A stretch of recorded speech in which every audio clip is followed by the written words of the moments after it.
Hey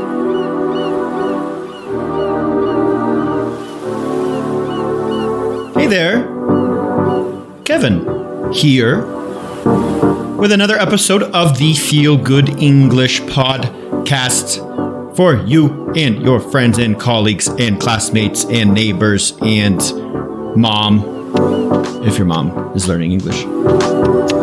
Anyway, today I have an episode on a book called Good to Great by Jim Collins. This is an extremely popular business book. And what Jim Collins did, who actually lives in the same state that I do, he lives in Boulder, Colorado. I live in Denver, Colorado.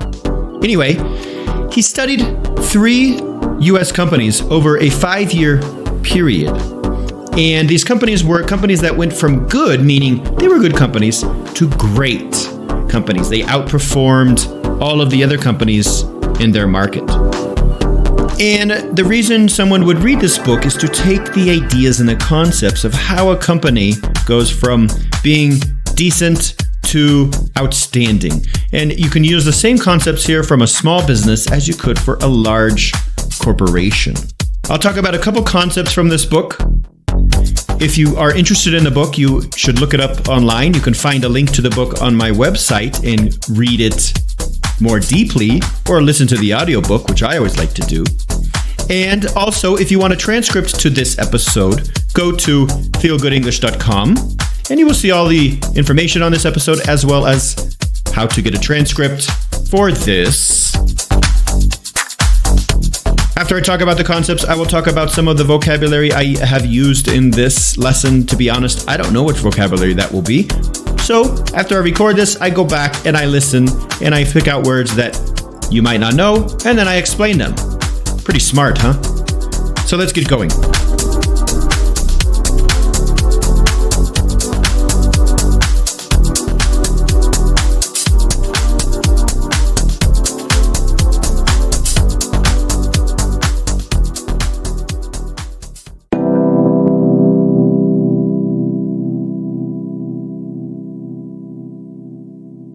So the first concept I'm going to talk about from this book is called the hedgehog concept. Hedgehog, Hedgehog. Hedgehog is an animal. It's a little small animal that has spikes on it, and when it is in danger, it rolls up in a ball, so other animals, like a fox, can't attack it. You ever played that video game, Sonic the Hedgehog? That's a hedgehog. Anyway, the idea why they call this the hedgehog is because a hedgehog has a very simple strategy to survive. And the simple strategy is to simply roll up in a ball where its exterior, made of spikes, prevents other animals from eating it. In the book, they call the hedgehog concept this because it creates a survival strategy for a company and how a company can continue to prosper and grow based on a very simple strategy. And the hedgehog concept, as they call it, is made up of 3 circles or 3 factors. One is, what can the company be best in the world at? The other is, what can the company be passionate about? And the other one is, what drives the economic engine of the company? Meaning, where is the profits going to come from? So combining the passion plus what they can be best in the world at, plus what are the economic factors they need to follow, creates this little area in the middle called the hedgehog concept, where these strategies come together. In his example, it was a company called Walgreens. And Walgreens is a popular drugstore in the US. You see it everywhere. And in their example of what they found as their hedgehog concept would be they decided to be the best, most convenient drugstore with a high customer profit per visit. So they wanted to be the best drugstore. That would be what they would be the best in the world at. Getting the most profit from each customer, that's their economic indicator. That's what drives their economic engine. And they were passionate about this, passionate about being the most convenient, profitable drugstore in the US. So simplifying what your company's hedgehog concept is and sticking to that and not getting off that path can help. The next concept in the book is interesting, and this is about level 5 leadership. What Jim Collins found through his research doing this book is that the best leaders, the leaders of the biggest and most successful companies, were not the type of leader you would think of. They were not overly outgoing. They were not super outgoing. They didn't have big egos and thought they were the best and arrogant. You probably have known a boss or a CEO like this. They always go around showing off their power. And what Jim Collins found was that these are not the type of leaders that are truly successful.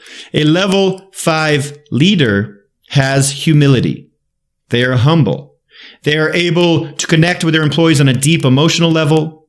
They know that arrogance is destructive, and success is based on them taking responsibility for problems and also giving credit to employees when good things happen. So a leader of this level really keeps the company moving forward, also by helping the employees feel important, see the benefits that they bring to the company. And also the leader themselves, being humble, having humility, is able to see things from the employee's perspective, where the real problems are, to get over these problems and to continue growing. So a level 5 leader, other than being fully capable of their job and competent and contributing to the team and to being an effective leader, they're also humble and able to connect on a deeper emotional level with employees. In the book, he used an example of a company called Kimberly-Clark and the CEO of that company, Darwin Smith, who refused to be looked at as a hero or celebrity. He literally dressed like a farm boy, spent his holidays on the farm, and connected with the service people in the offices that maybe were plumbers or electricians. And so he really connected with all different types of people, low-level people at the company, high-level people at the company, and he looked just like a regular person. And the last concept that I'm going to talk about here is that great companies and great CEOs and great leaders are not afraid to talk about the brutal facts and talk about the problems, the big, scary problems that companies are having. They're not trying to hide these problems. They're not just having meetings about these problems behind closed doors. They're communicating about them. They're making these problems transparent to the company so they can attack these problems, so they can figure out these problems, and so everybody is on the same page. Maybe you've had in your company sometimes that you know that there are problems, but the managers and the high-level people don't talk about these problems with you. They talk about other simpler problems. They hide these problems from the employees, but everybody knows they're going on. Sometimes the leaders' egos get in the way. They don't want to show that they're having problems, so they ignore them or they hide them. But this can get in the way of success. A true leader, a level 5 leader, has to be able to encourage debates on these problems, talk about them, even fight over them, so you can come up with the best solutions to these. These problems must be studied carefully. In order to do this, they must be brought out into the open. Not blaming certain people for them, but talking about them and discussing them as a team to come up with better solutions. In general, leaders must create an environment where the brutal facts are aired without hesitation. So reviewing this, the 3 concepts, successful companies stay true to the 3 main principles behind their company. What they can be the best at in the world, what they're passionate about, and what truly drives their economic engine. Simplifying and sticking to those. Also, great companies have level 5 leaders that can not only be a great leader and know what to do and know what direction to bring the company in, but also are able to connect with all different people at the company, to be humble, to look at the brutal facts, to look at the problems that the companies are having and be able to talk about these and to share these with everybody and not hide and not let their ego get in the way, to bring these companies to big success. Okay?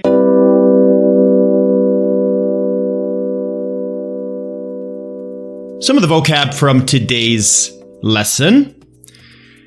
In the beginning of the episode at around 44 seconds, I used the verb outperform. One word, outperform.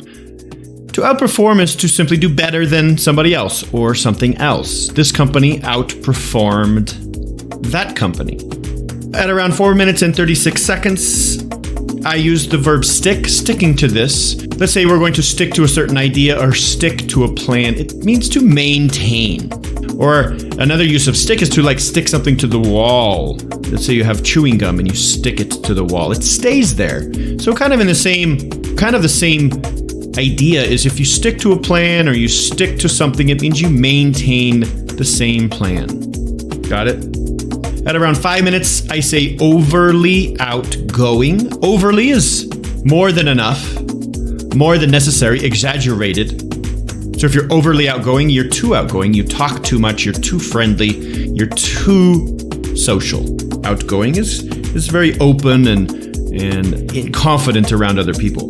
Big concept in this episode, humility. At 5 minutes and 23 seconds, I use the word humility, which is the noun form of humble. Humility, humble, means not thinking you're more important than other people. You think people are the same. So if you're a big president of the company and you're humble, it means you still think you are equal to other people. Versus arrogant or having a big ego means you're better than others. 6 minutes and 45 seconds, I use the term plumber. Service worker's a plumber, Plumber. The B is silent, plumber. A plumber is somebody who works with pipes and water in a building. So somebody who would build the water system and work with the bathrooms and do things like this is a plumber. 7 minutes, 30 seconds, an expression. Everybody is on the same page. If you say that everybody is on the same page, it means everybody has the same information. They're coming from the same position. If you go to a meeting and you have to maybe review what happened in the last meeting, just so everybody can have the same information and everybody can be on the same page starting the meeting. 8 minutes, 23 seconds, blame. Blame certain people. To blame is to hold other people responsible, or you think other people are responsible for something. I blame him for doing this. I blamed him for breaking the window. It's to put responsibility on somebody else. Sometimes it's their fault, sometimes it's not. But if you blame somebody, you say it's their fault. So you blame certain people for the problems, but a level 5 leader is going to take responsibility for all problems because he is a leader, and he's not just going to blame certain employees.